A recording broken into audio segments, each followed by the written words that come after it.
सभी को मेरा अभिवादन। हमारे आज के बच्चों के लिए ये जानना बहुत जरूरी है कि सफल कैसे हो अपने जीवन में।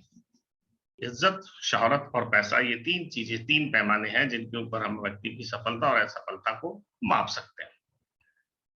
तीनों चीजें ना भी मिले, अगर केवल इज्जत मिल जाए तो भी इंसान संतुष्ट महसूस कर सकता है।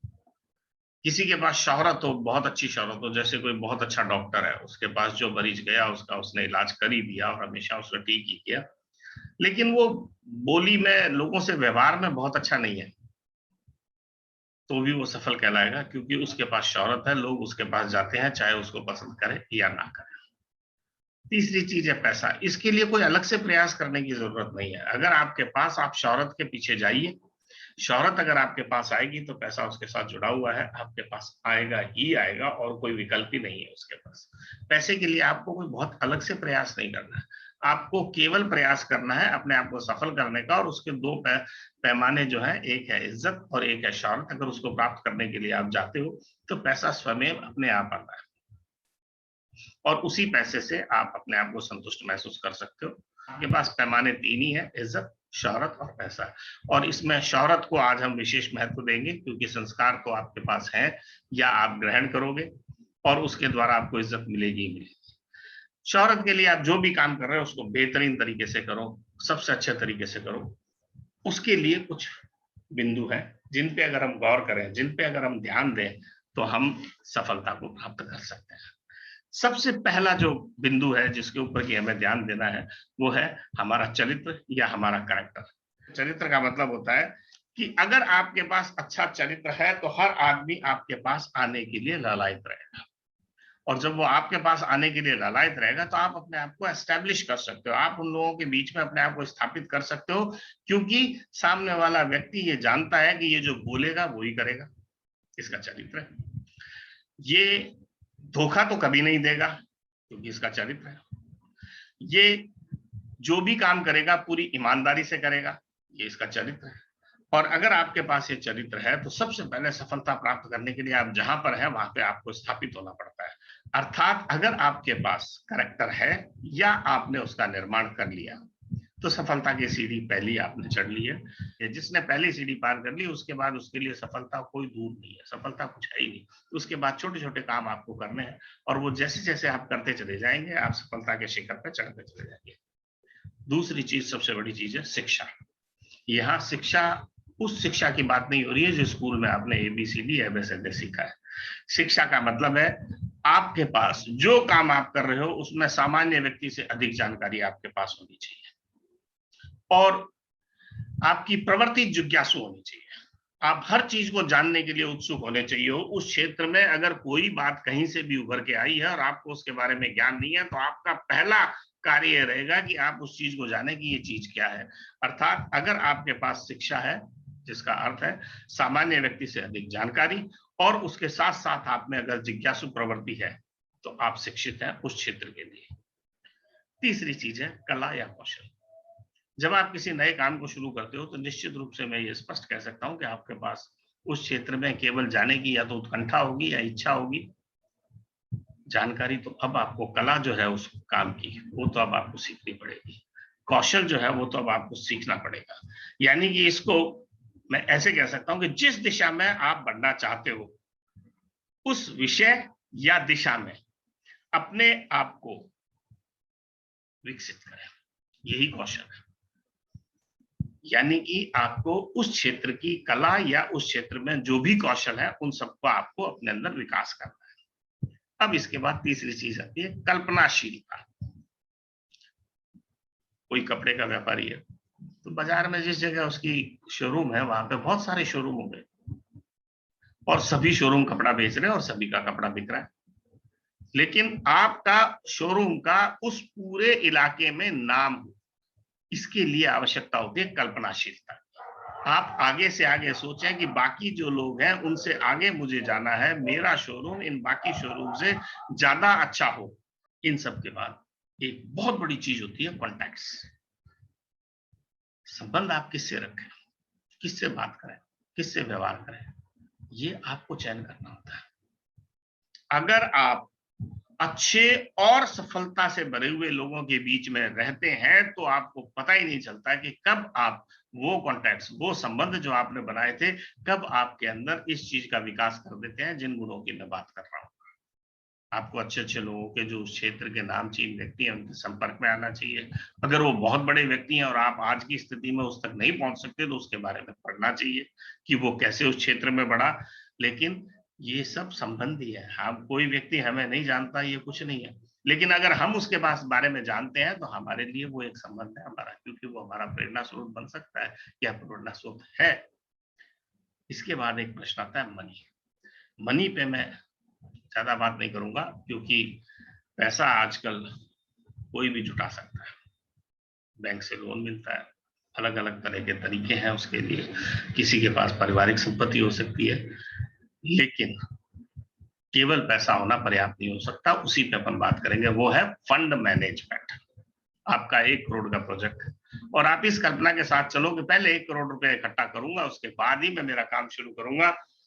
तो एक मारवाड़ी में कहावत है, ना बाबा आवे ना ताड़ी बाजी। आप कभी काम शुरू नहीं कर पाएंगे। आपको ये देखना है कि इसका मिनिमम कितना है, और उतना जैसे ही आपके पास आता है आप उस प्रयास में लग जाएं, क्योंकि जब आप काम शुरू करोगे तो काम आगे अपने आप बढ़ेगा, और जब काम आगे बढ़ेगा तो आपका जो चरित्र था वो लोगों में स्थापित होगा, लोगों की आप में रुचि आएगी, आपका जो ज्ञान है उससे लोग प्रभावित होंगे, आपके पास जो कला या कौशल आपने विकसित की है वो कला या कौशल लोगों को प्रभावित करेगी, और आपकी जो फॉरवर्ड थिंकिंग है वो लोगों को ये बताएगी कि ये कल का सितारा है और ये कल सफल होकर निकलेगा। और जो अच्छे संबंध आपके होंगे, क्योंकि आपका परिचय आपके संबंध भी होते हैं। आपके संबंध, आप किन लोगों के साथ उठते हो, किन लोगों के साथ बैठते हो, किन लोगों से बात करते हो, ये अगर अच्छे हैं तो आप अपने आप को स्थापित करते हैं, तो अर्थ की व्यवस्था के माध्यम बन जाते हैं ये सभी चीजें। आपके पास हमेशा गुड वर्क हैबिट्स होनी चाहिए, अच्छी आदतें काम करने वाली आपके पास होना चाहिए। समय से फैक्ट्री अगर आपकी है तो समय से फैक्ट्री चालू हो, शोरूम है तो शोरूम समय पे खुले, उस पर सफाई समय से हो, उसके अंदर आप प्रसन्न मुद्रा में समय से बैठे हो, जो ग्राहक आए उसको बहुत आप आदर के साथ अंदर बुलाएं। फैक्ट्री है तो फैक्ट्री में वर्कर्स है, उनको भी इज्जत दें और उनको भी बड़े सम्मान से हंसते हुए उनका अभिवादन करके उनको फैक्ट्री में बुलाएं और उनको काम पर लगाएं। ये जो अच्छी आदतें हैं, इस समय को आप पूरी तरह से अपने काम को, अपने ध्येय को, अपने उद्देश्य को समर्पित कर दें। अगर आपके पास गुड वर्क हैबिट्स है तो आपकी उत्पादकता बढ़ेगी ही बढ़ेगी, यानी कि जितना काम आपने कल किया था आज उससे ज्यादा करोगे।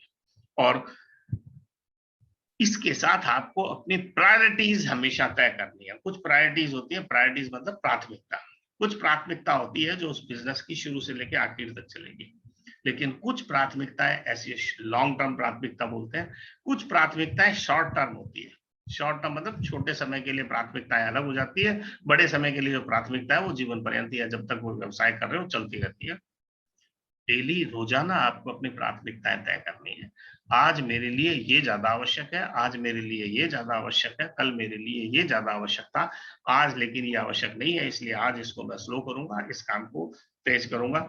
अगर आप इस उद्देश्य के साथ चलेंगे तो आपकी उत्पादकता बढ़ेगी बढ़ेगी, और आपकी प्राथमिकता आपको कभी भी नीचे नहीं देखने देगी, क्योंकि आपने रोज विचार किया है, रोज मनन किया है और अपने आप को रीअरेंज किया है, जिसको रोज भाई आज मुझे क्या करना है उसके लिए अपने आप को तैयार किया है। अगर आप ऐसा करते हो और आपकी वर्क हैबिट्स बहुत अच्छी है तो आपको आगे बढ़ने से कोई रोक ही नहीं सकता। इसके बाद आता है पॉजिटिव एटीट्यूड।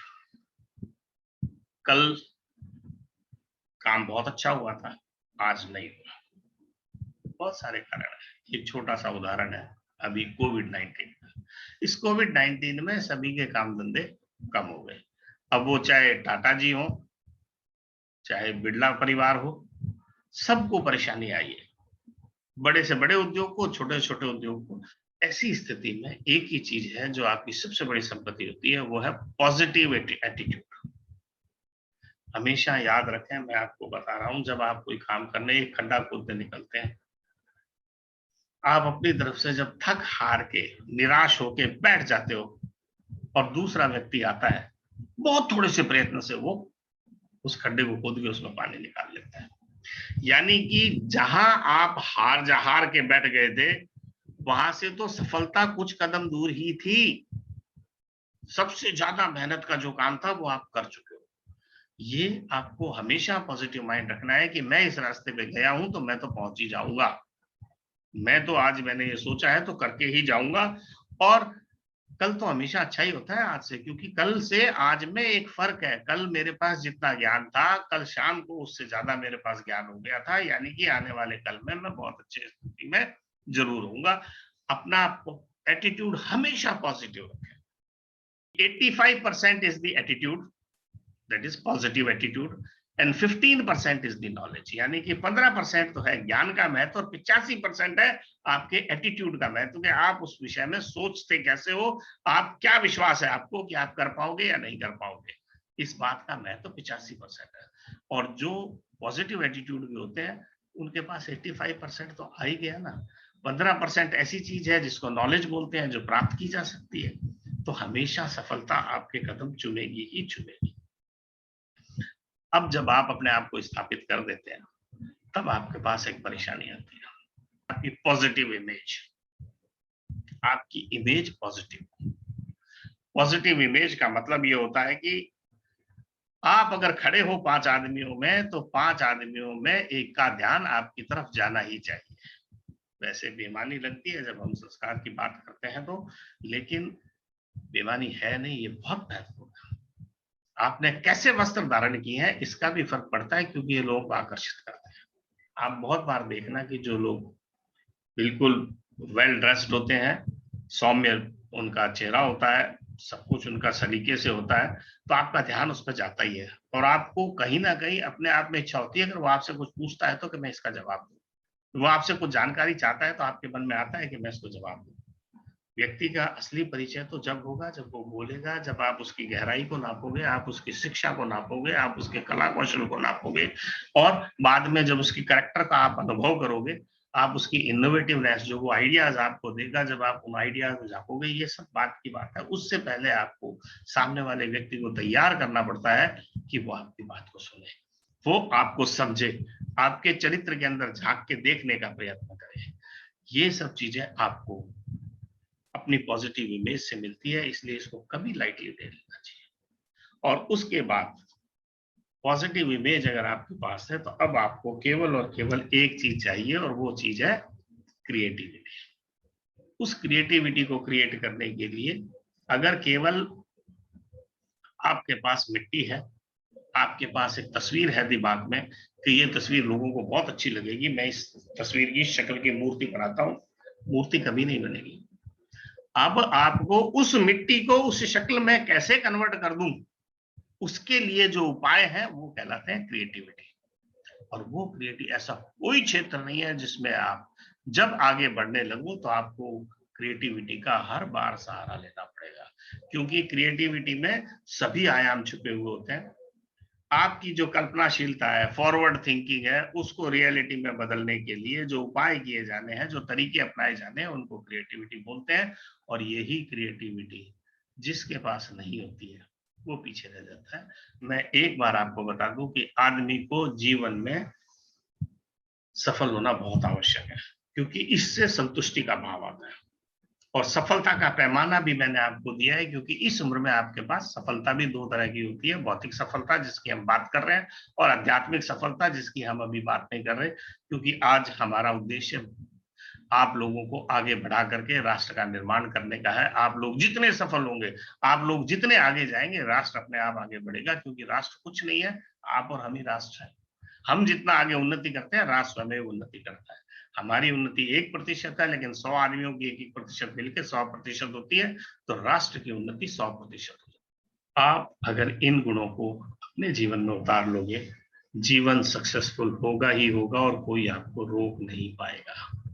मेरा धन्यवाद है मध्य प्रांत को, जिसने ये प्रकल्प प्रारंभ किया है। ये देश की दिशा और दशा बदलने में बिल्कुल सार्थक प्रयास होगा, और इसके द्वारा हम हमारी नई पीढ़ी को वो दिशा दे सकेंगे जो हम उसको देना चाहते हैं, ताकि वो अपने जीवन में सफल हो सके। धन्यवाद। वंदे मातरम।